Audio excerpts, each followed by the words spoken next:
તો ગેસ મુદ્દે કોંગ્રેસના દેખાવો મુદ્દે ભાજપનો પલટવાર। રાજ્યમાં કે દેશમાં પેટ્રોલિયમ ક્ષેત્રો કોઈ અછત નથી તેવું મહેશ કસવાલાનું નિવેદન સામે આવ્યું છે।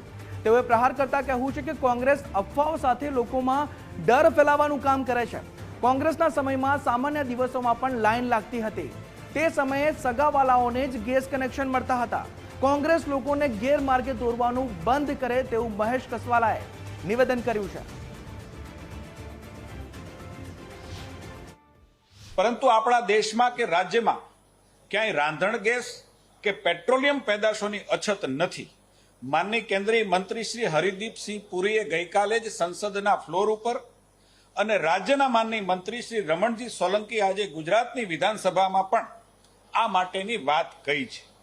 આપ સૌ જાણો છો કે ગઈકાલે જ ભારતનું જહાજ હોર્મુઝની ખાડીમાંથી મુંબઈ પહોંચ્યું છે।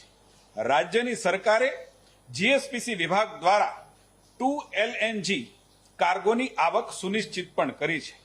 છતાં જ્યારે મીડિયામાં છવાઈ જવા માટે અને સરકાર વિરોધી માહોલ ઊભો કરવા કોંગ્રેસ હવાતિયા મારે છે, ત્યારે મારે એ દિવસોને યાદ કરવા છે કે જ્યારે જનતાને ગેસનું કનેક્શન જોઈતું હતું ત્યારે સંસદ સભ્યોની ઘરની બહાર અને એની ઓફિસની બહાર લાઈનમાં ઊભું રહેવું પડતું।